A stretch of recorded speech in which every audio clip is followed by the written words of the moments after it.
berjamaah. Kita berdoa mudah-mudahan subuh kita hari ini diterima oleh Allah Subhanahu wa taala, dan kita juga terus berdoa mudah-mudahan Allah mengistiqamahkan kita dalam ketakwaan, sehingga dengan wasilah takwa itulah kemudian seluruh problem hidup kita ini semuanya ditolong oleh Allah Subhanahu wa taala. Saya sering menyampaikan bahwa orang yang bertakwa itu walaupun dia dapat masalah, walaupun dia punya problem hidup, walaupun dia punya kesusahan, kegelisahan, itu dalam kesusahan dan kegelisahannya dia itu dibersamai oleh Allah, dan Allah akan hadir untuk selalu memberikan solusi. Karena janji Allah itu betul ketika Allah mengatakan wa may yattaqillaha yaj'al lahu makhraja. Siapa saja yang kemudian bertakwa pada Allah Subhanahu wa taala, bukan dia tidak kemudian dapat masalah, dia tetap dapat masalah. Tetapi dalam setiap masalahnya itu Allah hadir untuk kemudian memberikan pertolongan. Karena kita ini lahir dengan masalah kita masing-masing, Pak.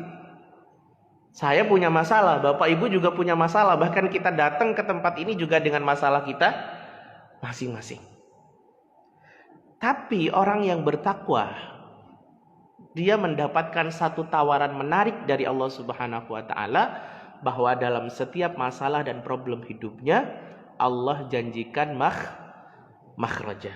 Apa itu makhraja? Jalan keluar. Maka takwa itu sebanding dengan kualitas hidup kita. Kalau kemarin kita seringkali mendapatkan sirah tentang bagaimana Nabiullah Ibrahim alaihissalam, karena kemarin baru kita melaksanakan Hari Raya Idul Adha, menapak tilasi bagaimana baginda Nabiullah Ibrahim alaihissalam menjalani kehidupannya. Ada kisah yang menarik itu, Pak. Ketika Nabiullah Ibrahim diperintah oleh Allah Subhanahu wa taala untuk menempatkan anak dan istrinya di sebuah tempat yang sama sekali tidak ada kehidupan, yang kita kenal dengan lembah Bakkah, yang hari ini kemudian kita kenal dengan Makkah. Itu dulunya tempat yang sama sekali tidak ada kehidupan. Jangankan kehidupan, sumber air saja nggak ada di situ.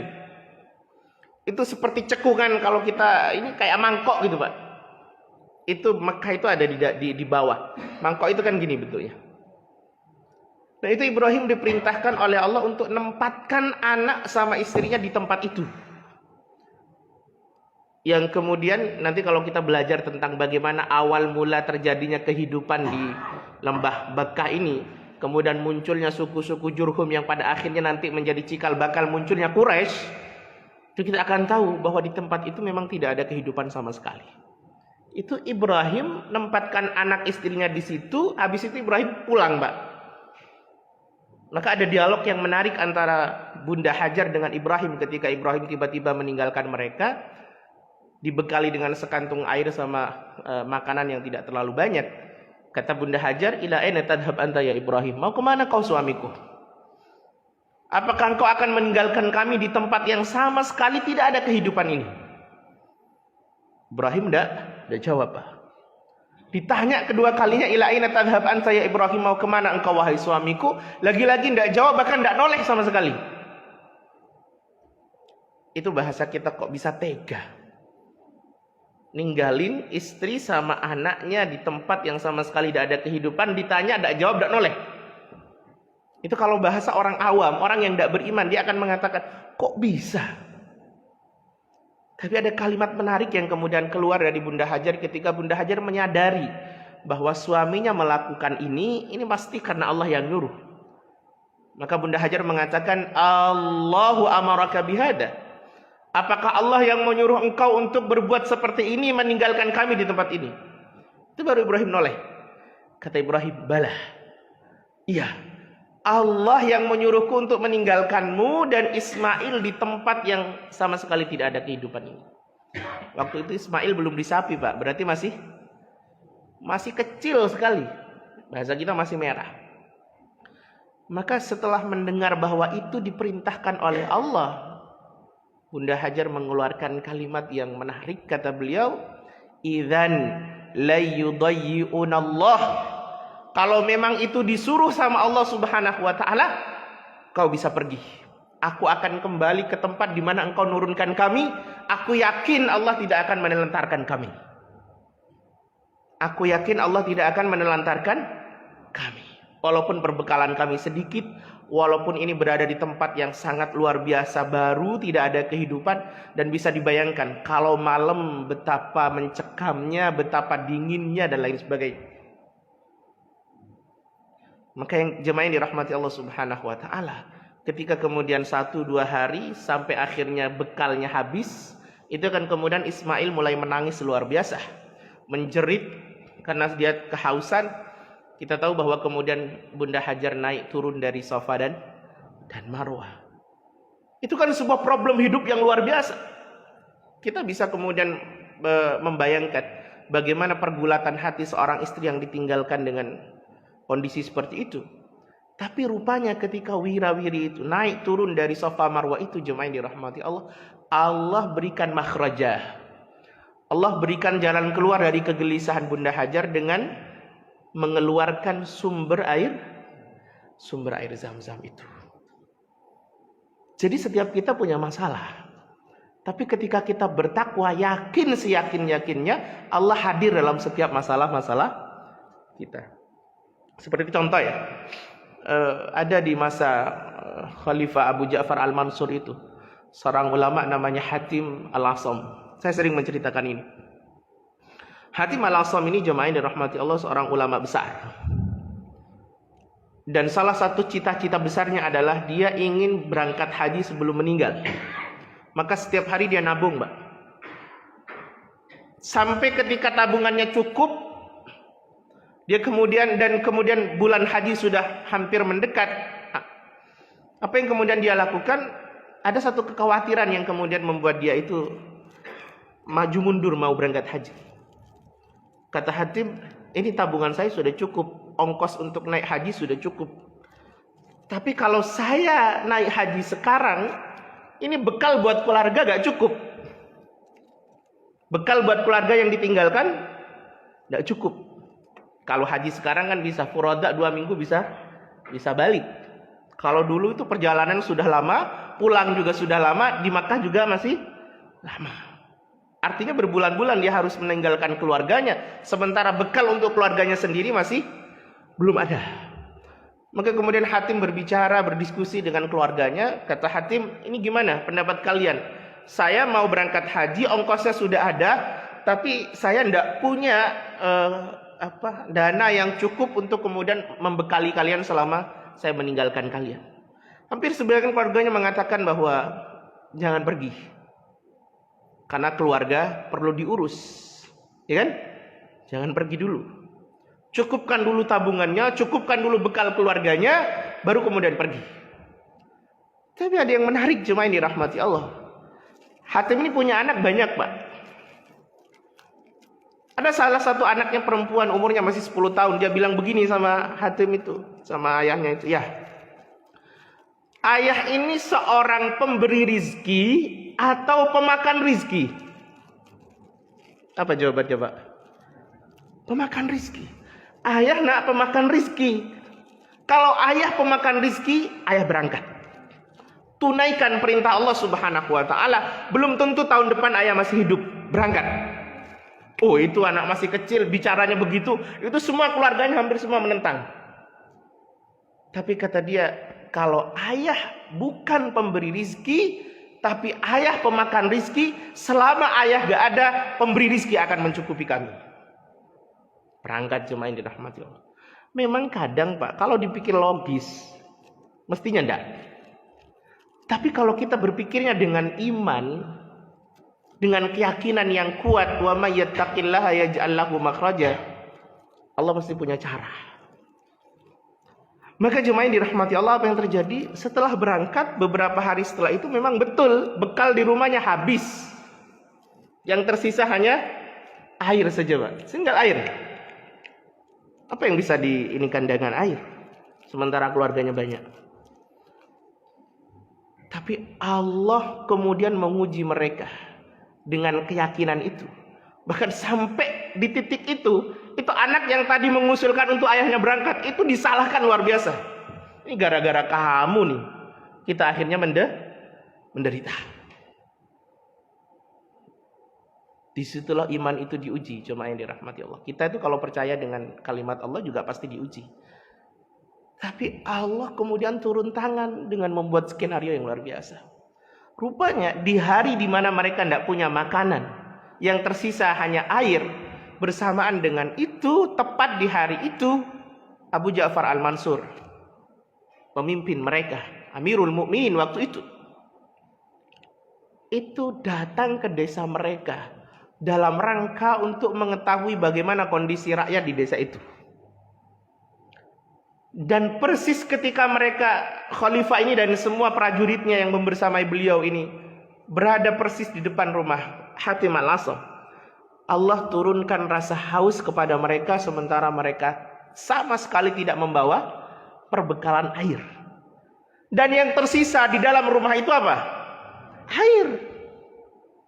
Maka kata khalifah, ketok rumah terdekat, diketok rumah Hatim itu. Disampaikan bahwa khalifah lagi nyidak lagi ingin tahu kondisi sekitar sini, tapi ternyata qadarullah khalifah kehausan, kami tidak bawa air. Apakah ada air di tempatmu? Ada, katanya. Dikasihkan air itu, diminum, selesai rasa hausan dan semua prajuritnya juga menyelesaikan rasa haus. Maka khalifah datang ke rumah itu. Rumah siapa ini? Rumah Hatim Al-Asam, seorang ulama luar biasa. Kata khalifah, oh, ulama itu mana dia? Dia berangkat haji. Sementara kami di sini kelaparan karena tidak ada perbekalan yang cukup yang ditinggalkan. Maka seketika Khalifah Abu Ja'far Al-Mansur menanggalkan semua benda berharga yang ada di dalam dirinya, yang ada pada dirinya, yang melekat pada dirinya, yang dia bawa di dalam sakunya maupun yang dia bawa dalam perbekalannya, itu ditinggalkan semua, dikasih sama keluarga ini. Betapa Allah luar biasa. Allah punya rencana yang tidak kita tahu. Yang menariknya lagi, Abu Ja'far Al-Mansur tidak sampai di situ. Dia mengatakan, siapa yang cinta kepadaku, lakukan sebagaimana aku melakukan kepada keluarga ini. Maka semua prajuritnya itu menanggalkan barang-barang berharga yang ada dalam dirinya, dikasihkan sama dia. Wa may yattaqillaha yaj'al lahu makhraja. Seberapa yakin kita dengan kalimat ini? Bahwa orang yang terus bertakwa, menjaga sholatnya, menjaga diri dari maksiat, itu pasti walaupun dia punya masalah dalam hidupnya, Allah akan tuntun dia untuk menemukan solusi. Bukan tidak ada masalah, karena orang hidup pasti ada masalah. Tapi dia ketika dapat masalah, Allah bersamanya untuk menuntunnya dapat jalan keluar. Nah, jemaah yang dirahmati Allah Subhanahu wa taala. Mari kita lanjutkan pembahasan kita tentang Qasasul Anbiya, kisah-kisah para nabi. Kalau bulan lalu kita membahas tentang siapa Pak? Nabi Adam dengan beberapa keturunannya, bahkan sampai pada nabi yang kedua mestinya. Nabi siapa? Nabi Sith, Shin, Ya, Tha. Nama nabi ini tidak ada dalam deretan 25 nabi. Saya juga ketika tahu bertanya-tanya, kenapa tidak ada dalam deretan 25 nabi? Bahkan sebagian di antara itu mungkin baru saja mendengar nama ini. Bahwa ada nabi sebelum Nabi Idris dan setelah Nabi Adam. Namanya Nabi Sith. Bahkan dalam kitab Al-Bidayah wa Nihayah dikatakan, innallaha anzala mi'ata sahifa wa arba suhuf ala Sith khamsina sahifah. Allah itu menurunkan 104 suhuf, ya. Ala Sith khamsina suhuf, diberikan secara khusus kepada Nabi Sith itu 50 sahifah, 50 lembar. Jadi 100 lembar sahifah dan 4 suhuf. Kita tahu suhuf Ibrahim wa Musa, diberikan kepada Ibrahim juga kepada Musa. Dan Sith juga mendapatkan itu. Tapi kenapa kemudian Nabi Sith tidak ada dalam deretan 25 nabi yang kita selama ini hafal? Kenapa Pak kira-kira? Bahkan nanti kita tahu Nabi Khidir. Bahkan nanti ada banyak nama-nama nabi, bahkan para ulama mengatakan bahwa Bani Israel adalah sebuah kaum yang dia mendapatkan karunia dari Allah, bahwa di zaman mereka ada banyak nabi yang diturunkan. Bahkan dalam satu zaman itu bisa dua sampai 3 nabi, bahkan lebih. Bahkan dalam satu negeri itu bisa 2 sampai 3 nabi. Oh, kita hari ini gak ada nabinya, tapi kita tetap beriman kepada siapa? Rasul sallallahu alaihi wasallam. Kita tidak hidup sezaman dengan beliau. Tapi kenapa kemudian Nabi Khidir, kemudian Nabi Sith tidak masuk dalam 25 nabi? Kenapa kira-kira, Pak? Halo, kenapa, Pak? Ini gak lanjut kalau gak ada jawabnya. Ada banyak nabi tapi tidak ada yang kemudian tertulis di dalam 25 nabi. Itu karena nabi-nabi itu mungkin ada dan disebut di dalam Al-Quran kisahnya. Sebagaimana kisah Nabiullah Khidir alaihissalam ketika berdebat dengan siapa? Musa alaihissalam. Ada kisahnya. Tapi Allah secara tekstual tidak menyebut nama di dalam Quran. Nabi Sith itu tidak disebut namanya. Nabiullah Khidir juga tidak disebut namanya. Tapi Nabiullah yang lain itu disebut namanya di dalam Al-Quran. Maka yang 25 nabi itu adalah 25 nabi yang secara tekstual namanya disebut oleh Allah Subhanahu wa taala di dalam Al-Qur'an. Saya dari dulu sejak SD, sejak madrasah itu paham saya nabi itu hanya 25 nabi. Padahal sebenarnya jumlahnya ribuan, bahkan kita tidak tahu berapa jumlah nabi yang memang sudah diutus oleh Allah Subhanahu wa taala. Cuma yang perlu kita ketahui dan kita betul-betul familiar itu adalah 25 nabi karena nama-namanya ada di dalam Al-Quran.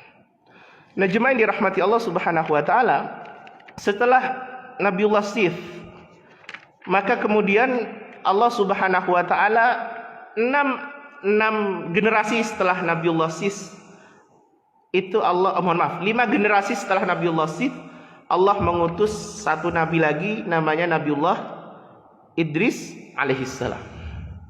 Saya kemarin sampaikan bahwa Idris ini nama julukan, bukan nama asli. Nama aslinya siapa? Hah? Gak tahu juga, Pak. Kemarin saya sampaikan nama aslinya adalah Ukhnuh atau Khunuh. Siapa? Ukhnuh atau Khunuh. Idris ini sebuah laqab, dia sebuah julukan yang kemudian diberikan kepada Nabiullah Idris alaihissalam. Nah, dari Nabi Sith itu jemaah yang dirahmati Allah, Nabi Sith memiliki keturunan namanya Anush. Dari Anush kemudian turun lagi namanya Qainan, dari Qainan turun lagi namanya Mihlayil, dari Mihlayil turun lagi jemaah yang dirahmati Allah namanya Yarid, dari Yarid turun lagi namanya Khunuh atau Ukhnuh. Jadi antara Sith dengan Idris ini lumayan panjang, Pak. Tapi menariknya justru Nabiullah Adam menangi Idris. Karena usia Nabiullah Adam panjang sekali. Bahkan ada yang mengatakan beliau wafat di usia 1000 tahun. Bahkan dalam kitab ini dikatakan bahwa Nabiullah Adam alaihissalam itu menangi Nabiullah Idris 300 sanah wa 8 sinin. 380 tahun dia menangi Nabiullah Idris alaihissalam. Berarti memang panjang usianya cuma itu. Dan Idris waktu itu diberikan oleh Allah tugas untuk berdakwah di Babilonia yang hari ini kita sebut sebagai apa, Pak? Babil itu artinya hari ini apa? Irak. Kemudian nanti di akhir dia akan pindah ke Mesir. Dan kalau kita kemudian melihat secara utuh kisah-kisah para nabi, ada banyak nabi yang diutus di 2 tempat ini. Dan ini menjadi istimewa. Babil di Irak dan Mesir. Kalau kita tahu bagaimana sirah-sirah para anbiya, di Mesir itu banyak sekali para nabi. Nabiullah Musa di situ. Nabiullah siapa? Ibrahim pernah mampir di situ. Nabiullah siapa lagi? Yusuf di situ. Banyak jemaah yang dirahmati Allah Subhanahu wa taala. Di Babil juga begitu. Nah, Idris itu nama julukan, nama aslinya adalah Khunuh. Kenapa dia disebut Idris? Likathrati darsihi. Karena Idris sangat seneng, sangat cinta, sangat intens belajar sahifah. Jadi karena sudah sangat intens belajar, maka dia disebut dengan Idris. Idris itu dari akar kata darasah. Kita itu Pak, kadang dipanggil dengan nama julukan kita. Kenapa kita dijuluki itu? Karena sering berinteraksi atau sering melakukan itu. Contoh nih, suka tidur, dipanggilnya apa? Abun Naum. Wah, orang itu Abun Naum. Ya kan? Jadi julukan itu sesuai dengan seringnya kita interaksi atau seringnya kita melakukan itu. Saya juga di desa itu punya julukan. Orang Madura begitu. Saya di desa juga punya julukan yang itu muncul karena dulu saya sering melakukan itu. Ya. Sama, saya yakin juga Bapak Ibu juga punya julukan di kantornya, sering dipanggil apa. Karena seringnya seperti itu, jadi kemudian dapat julukan itu. Nabiullah Idris juga begitu, karena sering belajar, maka kemudian Nabiullah Idris itu disebut sebagai Idris. Nama aslinya Khunuh atau Ukhunuh. Nah, jemaah yang dirahmati Allah Subhanahu wa taala. Literatur tentang atau literasi tentang Idris ini tidak banyak. Makanya kalau saya tanya, Bapak, apa yang Bapak tahu tentang Idris? Coba ada yang bisa menjawab. Walau hanya satu kalimat. Selain nabi yang kedua. Nabi? Ya barusan saya sampaikan Nabi pandai. Ada lagi gak? Bapak tahu apa tak, Bapak? Apa yang Bapak tahu tentang Nabiullah Idris selain nabi yang kedua? Susah kan jawabnya ini. Karena memang literaturnya tidak terlalu banyak. Bahkan di dalam kitab Al-Bidayah wan Nihayah yang diklaim sebagai kitab terlengkap dalam urusan sirah, itu hanya 1 lembar. Saya tadi juga mikir waktu perjalanan. Ini waktu saya 1 jam. Menyampaikan 1 lembar ini gimana ini? Nah, tapi ternyata ada hikmah yang luar biasa dalam 1 lembar itu, jemaah yang dirahmati Allah. Ada kalimat yang menarik yang kemudian Allah sampaikan di dalam Al-Quran berkenaan dengan Idris. Tidak banyak, itu hanya di dua surat saja, dan itu hanya beberapa kalimat saja. Satu di surat Maryam, yang kedua di surat Anbiya. Di surat Maryam itu ada kalimat yang menarik, kata Allah, "Wadhkur fil kitabi Idris." Muhammad, sebutkan, jelaskan, ceritakan tentang bagaimana kisah Nabiullah Idris alaihissalam.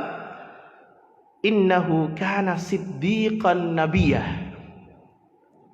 Sesungguhnya Idris itu adalah seorang yang siddiq. Apa itu siddiq? Jujur.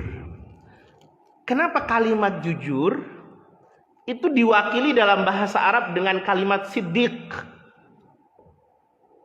Kan kalimat sadaqah itu arti arti yang sebenarnya adalah yakin. Jadi kalau dikatakan apa arti iman, definisi iman, itu kalimatnya tasdiqun bil qalb, meyakini dengan hati. Tapi kenapa siddiq itu menjadi gambaran bahwa orang yang jujur itu disebut sebagai siddiq? Tadi kalimat sadaqah. Kenapa, Pak?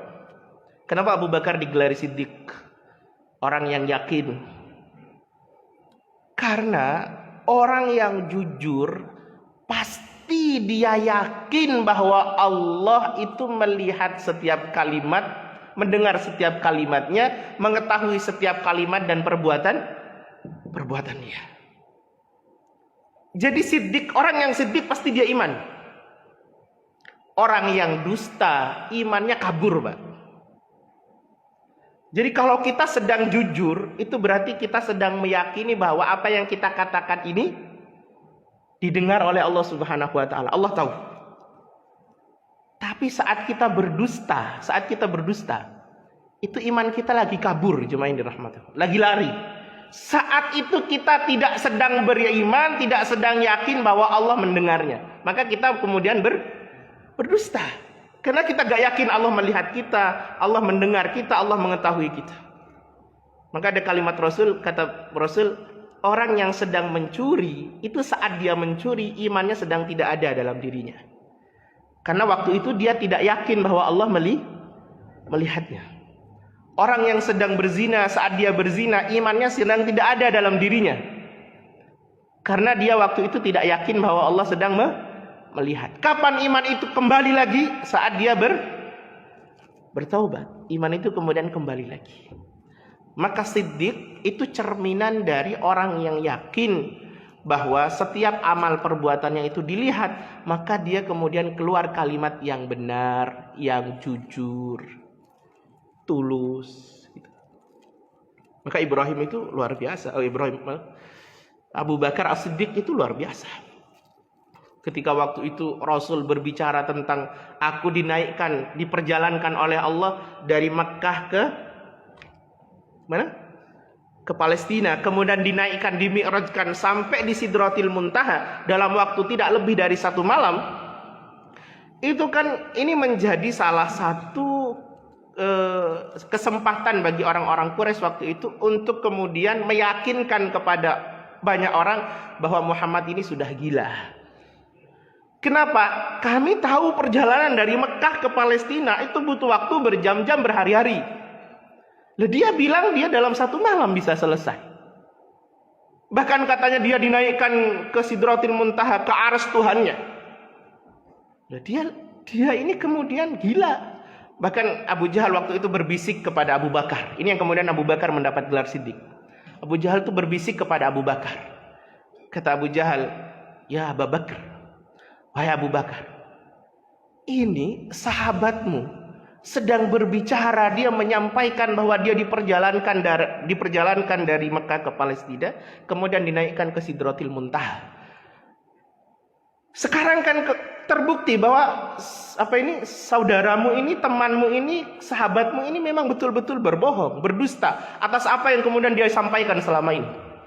Kalimat Abu Bakar luar biasa. Kata beliau, "Apakah betul Muhammad mengatakan begitu?"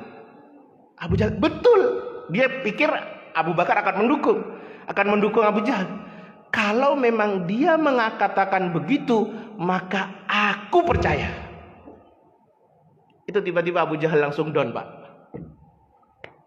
Gak bisa orang. Masa sebuah perjalanan yang tidak logis seperti itu dia kemudian percaya?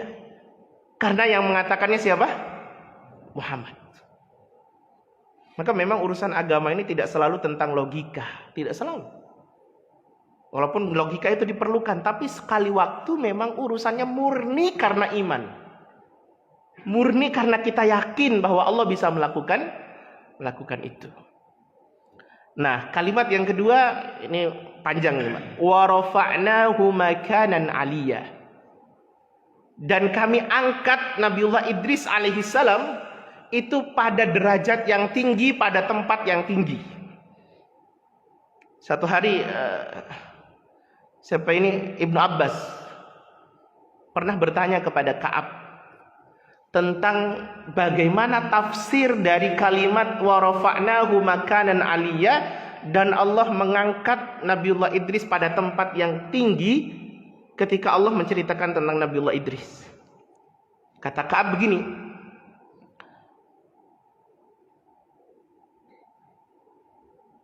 fa innallaha auha ilaihi anni arfa'u laka kulla yaum mithla jami'i amali bani Adam. Bahwa Allah itu setiap hari mengangkat amal-amal pahala Bani Adam ini sampai kepada Idris, diberikan kepada Idris semuanya, tanpa mengurangi pahala-pahala orang yang melakukan kebaikan. Coba Pak. Jadi amal-amal kita ini oleh Allah setiap hari, setiap kebaikan kita itu diangkat amal pahalanya kepada Nabiullah Idris, diberikan kepada beliau tanpa mengurangi pahala kita. Apa yang disebut ini? Jariyah, Pak. Kenapa seperti itu? Karena kata para ulama, wa kana awwalu bani Adam annahu awwalu man khatta bil qalam. Pertama, karena memang Nabiullah Idris itu adalah manusia pertama yang menemukan al-qalam. Apa itu qalam? Pena atau tinta atau bola, pokoknya pen yang bisa nulis. Yang dengannya kemudian umat setelah itu, orang-orang setelah Nabiullah Idris alaihissalam mereka bisa menulis. Bahkan sampai hari ini ketika kita kajian seperti ini, ketika kemudian kita membaca kitab ini, Nabiullah Idris juga dapat pahalanya karena beliau merupakan orang yang berjasa dalam hal tulis menulis. Ini yang disebut dengan sedekah jariyah itu. Karena dulu sebelum Nabiullah Idris itu menulisnya pakai kerikil, Pak, digesek-gesek, karena apa bahasa kita itu. Tapi ketika Nabiullah Idris, beliau kemudian mendapatkan cara bagaimana menulis dengan kolam. Dan semua amal kita yang kemudian berkenaan dengan tulis menulis itu kemudian amalnya juga diangkat kepada Nabiullah Idris alaihissalam. Itu kenapa kemudian kalimat rafa'nahu makanan aliyya, kata Ka'ab, itu karena amal kita Bani Adam ini semua diangkat, diberikan kepada Idris. Dan tidak terbayang bagaimana cahaya barzahnya Nabiullah Idris alaihissalam. Karena setiap hari dapat bahasa kita kiriman amal kita, transferan amal sel kita. Bukan hanya itu ternyata. Dan dia yang pertama menemukan tentang kain, Pak. Jadi kain kita, baju kita ini, orang yang pertama menemukan itu adalah Nabiullah Idris alaihissalam. Dia yang pertama bisa menjahit. Bahkan dia juga yang pertama menemukan jarum, walaupun mungkin tidak seperti hari ini jarum kita. Coba kebayang, Pak, kita itu sholat pakai baju kan? Iya kan? Maka Nabiullah Idris juga punya jasa dalam amal saleh sholat kita. Kita kemudian ngaji juga pakai baju, pakai songkok, pakai sarung, semua dapat. Bahkan ada kisah yang menarik ketika kemudian Nabiullah Idris ini lagi menjahit pakaiannya. Tiba-tiba datang setan dalam wujud manusia. Setan itu juga bisa berwujud manusia, bisa berubah-ubah. Ketika setan datang, kemudian setan mengetes keimanan Nabiullah Idris dengan mengatakan, "Wah Idris, apakah Tuhanmu yang engkau gambarkan sebagai zat yang maha besar, maha kuasa, maha perkasa dan lain sebagainya itu bisa menjadikan dunia yang besar ini kemudian menjadi kecil sekali dan bisa masuk ke dalam lubang jarummu?" Coba, ini pertanyaan ngetes sekali ini. Apakah Tuhanmu bisa? Kan pasti bisa tentunya. Apakah Tuhanmu bisa menjadikan dunia yang sebesar ini itu kemudian dijadikan kecil sekali sampai saking dari kecilnya bisa dimasukkan ke dalam lubang jarum? Pertanyaan ini karena dinilai oleh Nabiullah Idris, ini pertanyaan tidak layak ditanyakan. Maka kata Nabiullah Idris, saya nggak dengar. Coba kamu agak mendekat ke saya, coba kamu kemudian bisikkan di dalam telinga saya. Kata setan itu, bagaimana pendapatmu, apakah Tuhanmu bisa menjadikan dunia yang besar ini menjadi kecil kemudian bisa masuk ke dalam lubang jarum? Itu jarumnya, Pak, dicolokin ke matanya, Pak. Kabur dia. Karena memang ada banyak pertanyaan itu yang tidak semuanya perlu dijawab. Dalam hidup kita juga begitu. Tidak perlu dijawab, karena kalau dijawab justru itu akan melemahkan zat Allah Subhanahu wa Ta'ala. Contoh nih, kalau kemudian ada orang-orang liberal, orang-orang yang kemudian ateis, bilang sama kita, apakah Tuhanmu bisa menciptakan makhluk yang lebih besar daripada Tuhanmu, lebih kuasa daripada Tuhanmu? Coba Pak, dijawab apa kita? Ya bisa. Tapi pertanyaan berikutnya justru lebih menakutkan lagi. Apakah Tuhanmu bisa menciptakan makhluk yang lebih besar, lebih kuasa, lebih bisa berkehendak daripada Tuhanmu? Ini kan tidak perlu dijawab. Perlu diapain? Ditonjok. Gak perlu dijawab. Karena pertanyaan ini memang pertanyaan yang kalau kita jawab justru zat Allah itu akan kemudian jadi lemah. Gak perlu dijawab. Itu yang dicontohkan oleh Nabiullah Idris ketika ditanya, ini apa Tuhanmu katanya perkasa. Ini dunia besar, kamu punya jarum. Coba dunia itu diperkecil sampai lebih kecil dari lubang jarum, masukkan ke lubang jarum. Tuhanmu bisa gak? Colokin aja itu. Tak perlu dijawab. Nah, maka jemaah yang dirahmati Allah Subhanahu wa Ta'ala, itulah sebab kenapa kemudian Nabiullah Idris itu mendapatkan pahala besar setiap harinya. Dan itu yang disebut dengan sedekah jariyah. Saya masih ingat beberapa tahun yang lalu saya pernah ikut seminar wakaf, Pak, di Jakarta. Waktu itu ada pertanyaan menarik dari salah seorang pemateri. Beliau bilang begini, waktu itu kami ada banyak banget dari lembaga-lembaga sosial. Beliau bilang, siapakah orang terkaya di negeri ini? Siapa kira-kira, Pak? Jangan sebut orang yang sholat fajar loh, Pak ya. Termasuk dia tadi, sholat fajar itu kalau kita secara logis ya gak masuk, tapi secara iman masuk. Secara iman masuk. Tapi pertanyaan ini tidak dalam konteks ini. Dia bilang begini, siapakah orang yang paling kaya di negeri ini? Waktu itu kami yang ditanya, sebagian mengatakan Robert Hartono, keluarga Robert Hartono. Ada yang mengatakan Khairul Tanjung, ada yang mengatakan banyaklah nama-nama yang memang dalam majalah Forbes dinobatkan sebagai orang terkaya di negeri ini. 10 orang terkaya. Tapi yang kemudian membuat kami jadi penasaran, ustadznya bilang bukan itu semua. Dan bukan juga orang yang sholat fajar, bukan. Beliau gak jawab itu. Beliau mengatakan orang yang paling kaya, punya aset ratusan bahkan mungkin mencapai angka ribuan triliun di negeri ini adalah Allah yarham Kiai Ahmad Dahlan. Beliau bilang begitu. Waktu itu kami merasa, loh kok bisa? Kenapa kemudian Kiai Haji Ahmad Dahlan?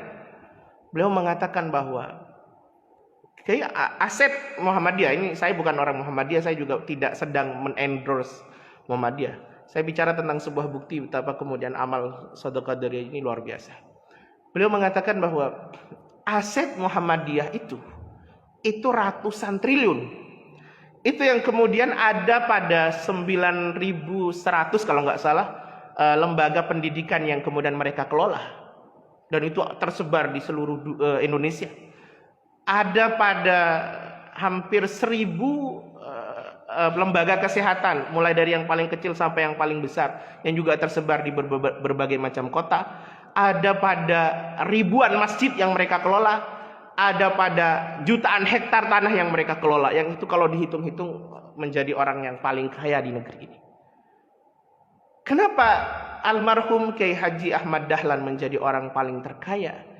Karena ternyata aset yang besar itu yang sekarang kemudian menjadi aset produktif yang luar biasa, itu dulunya itu diawali dari harta pribadi Kiai Haji Ahmad Dahlan ketika beliau ingin membangun organisasi Muhammadiyah.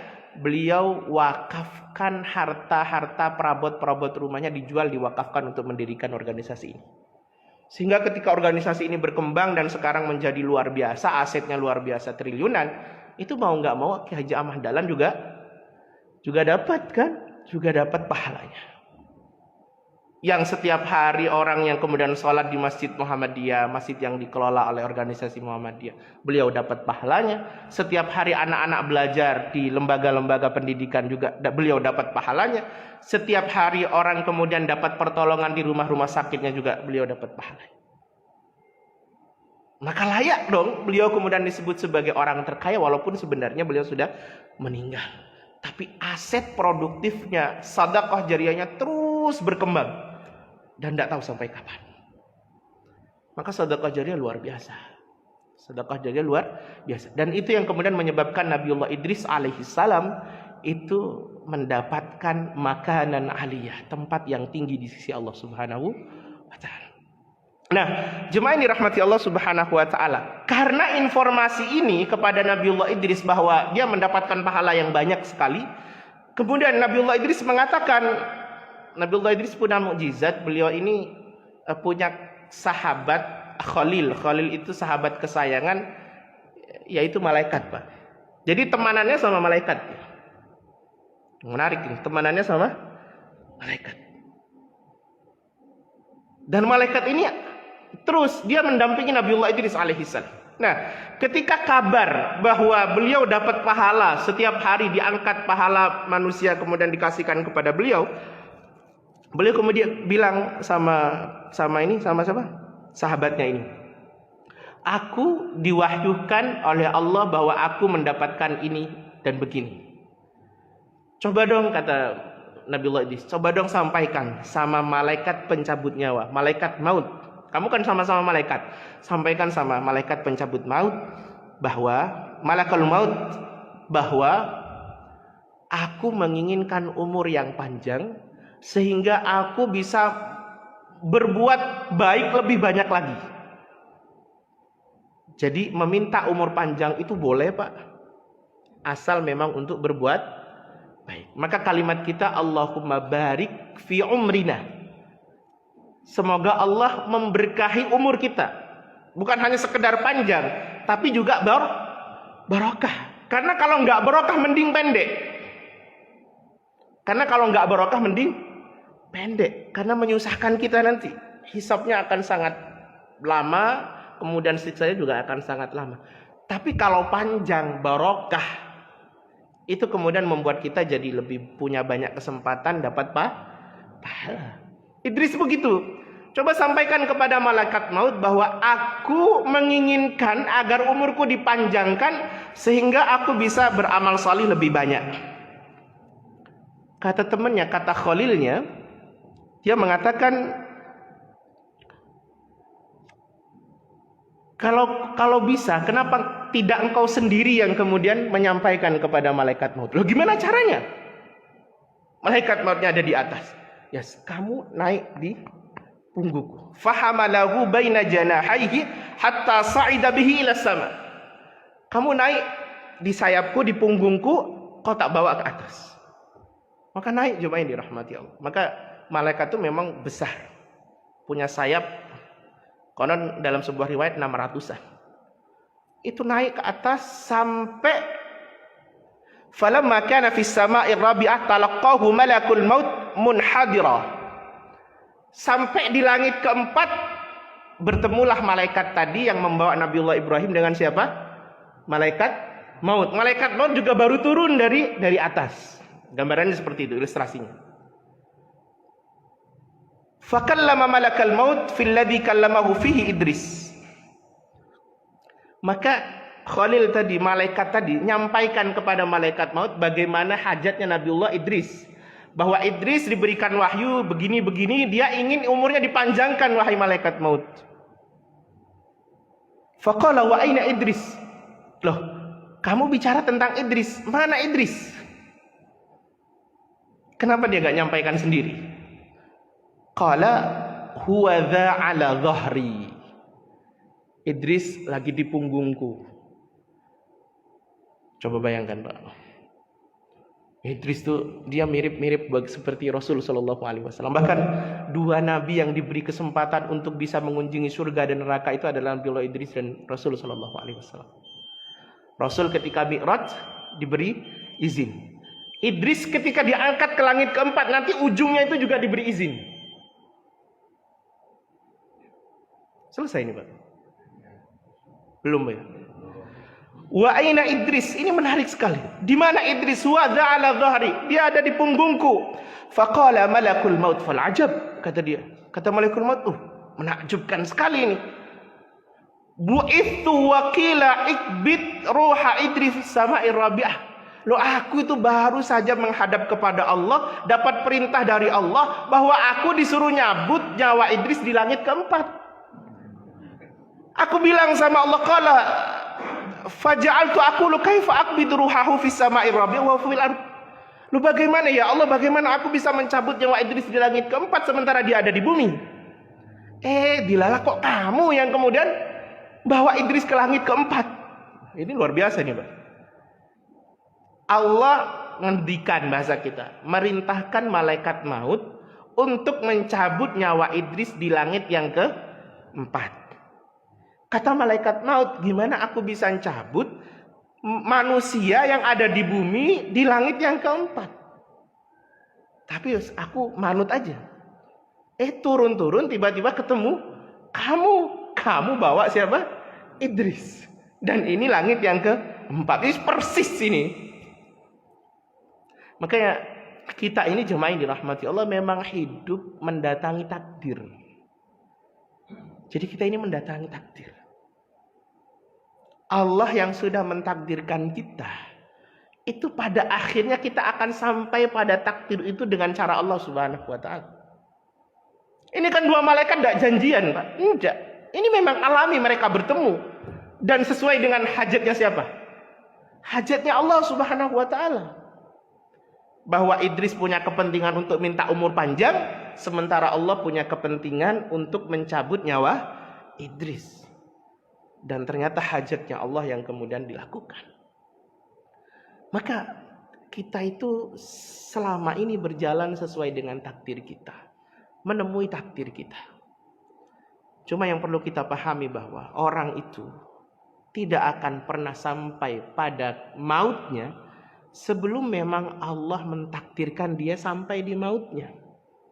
Cuma pertanyaannya, saya selalu bertanya, apa sih indikator paling baku, paling pakem, paling pas untuk mengatakan sebab orang itu meninggal?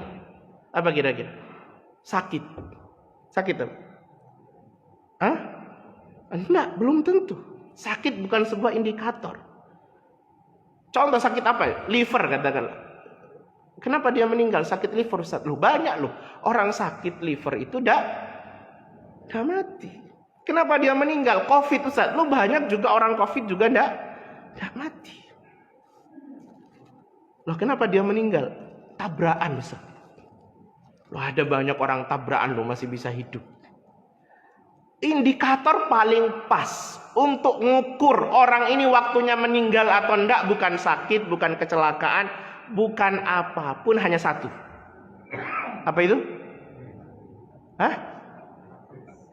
Takdir. Betul, takdir. Hanya satu, Pak. Jatah rizkinya habis.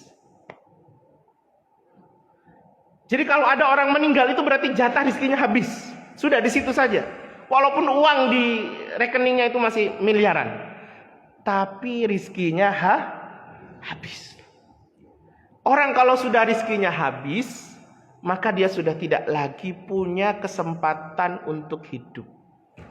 Ini kita nih, kalau masih dibangunkan hari ini, masih bernafas hari ini, berarti kita masih punya jatah rizki. Masih akan ada yang nyiapkan sarapan kita.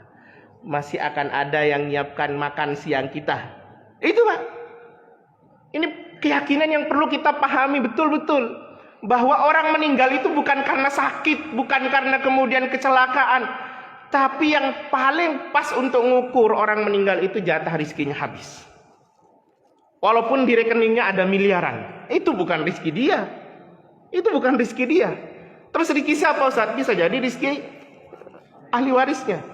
Bisa jadi rizki musuhnya. Bisa jadi. Tiba-tiba kemudian setelah dirembuk-rembuk, dia punya sangkut paut sama orang lain.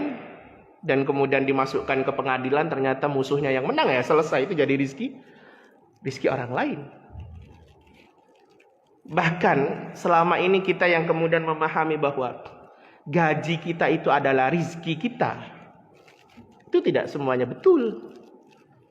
Kalau Bapak punya gaji 5 juta, katakanlah diterima setiap tanggal 29 atau 30 di akhir bulan, pas diterima, keluar betul di rekening itu dicek.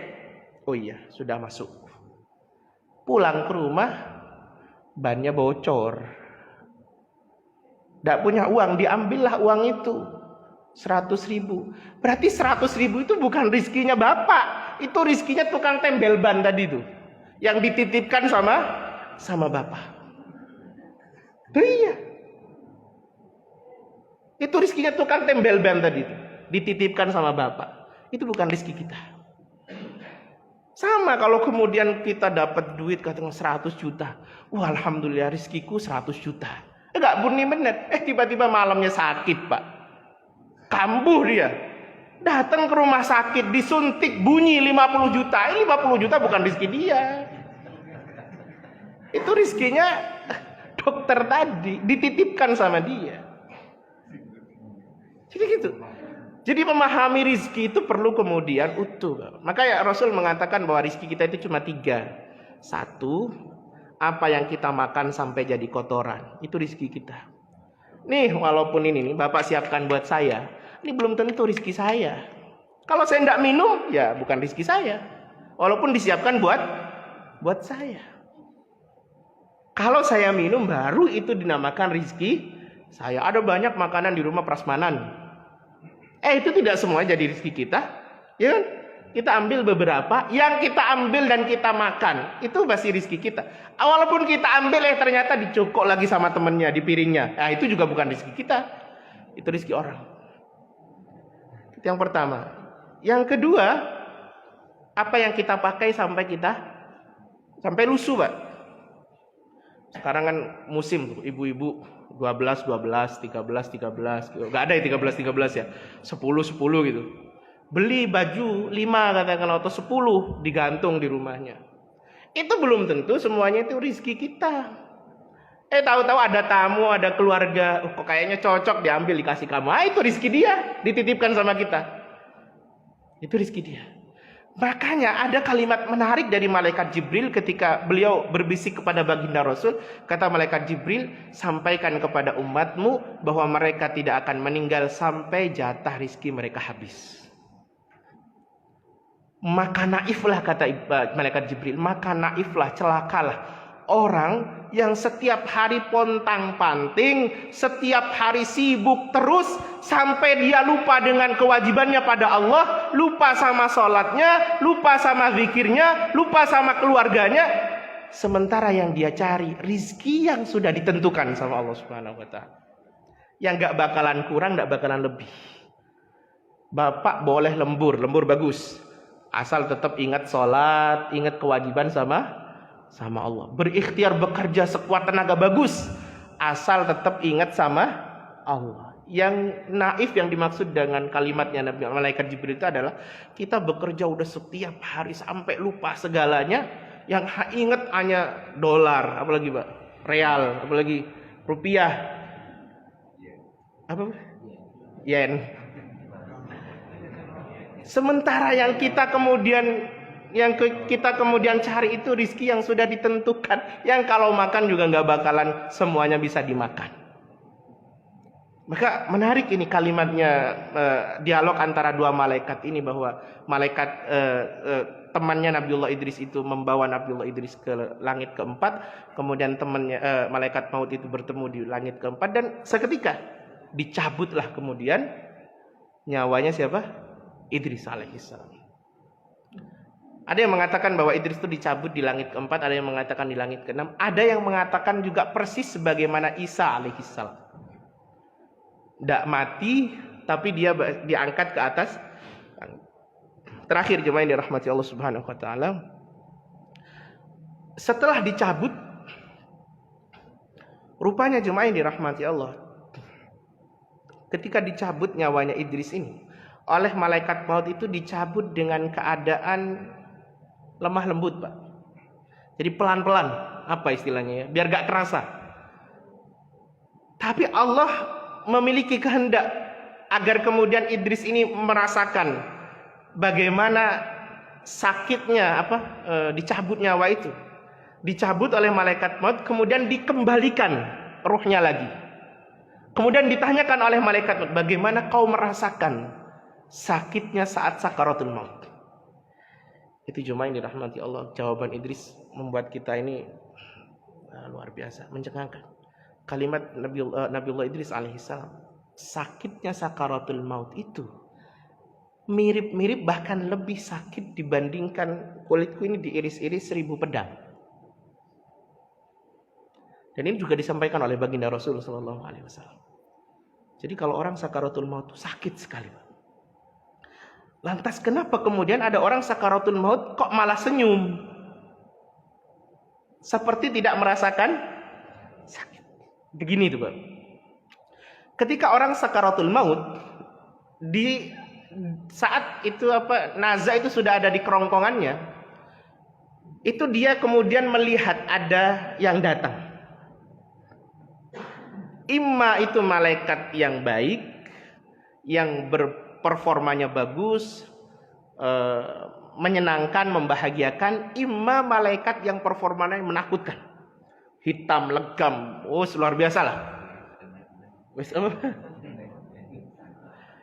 Itu yang kemudian menjadikan kalau umpamanya yang datang itu adalah malaikat dengan performa yang menyenangkan, maka rasa sakit sakaratul maut itu terobati dari rasa senang ketika dia bisa melihat malaikat yang datang adalah malaikat baik, berarti dia punya masa depan yang baik.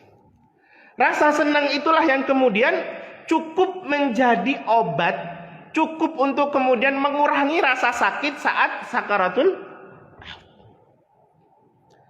Bapak kalau senang, walaupun lagi sakit, apa Pak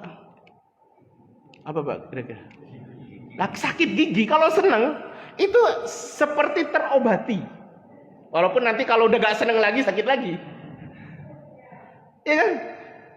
Gitu. Kalau yang datang itu adalah malaikat dengan performa baik, performa yang menyenangkan, itu orang yang sakaratul maut itu sedikit terobati dari rasa sakit sakaratul maut itu. Bahkan mungkin ada yang mengatakan tidak terasa, karena kenikmatan yang dia rasakan itu melebihi dari rasa sakit saat sakaratul maut. Tapi kalau yang datang, Mbak, mencekam, menakutkan, itu sakitnya 2 kali, Mbak. Sudah sakit karena sakaratul mautnya, sakit juga karena lihat tadi. Maka gerbang alam kita setelah dunia ini adalah saat naza. Dari situ kelihatan. Maka saat naza itu orang akan tahu di mana tempatnya. Apakah dia di neraka, apakah dia di surga.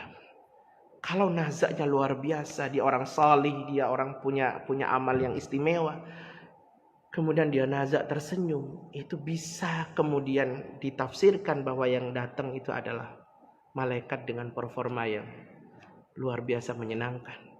Dan kita berharap mudah-mudahan yang datang kepada kita suatu saat nanti adalah malaikat-malaikat yang menyenangkan, yang memberikan kabar kepada kita bahwa tempat kita di surga Allah Subhanahu wa ta'ala. Baik, cukup insyaallah, walaupun sebenarnya ada sedikit kisah Nabiullah Idris, tapi ini kita lanjutkan di pertemuan mendatang. Langsung saya sambung lagi nanti dengan kisah Nabiullah siapa Pak? Siapa? Habis Idris siapa? Gak berani karena ada habis takut salah di zaman. Kisah berikutnya adalah Nabiullah Nuh alaihi salam. Nuh mungkin akan sangat panjang sedikit, mungkin bisa 2 kali pertemuan.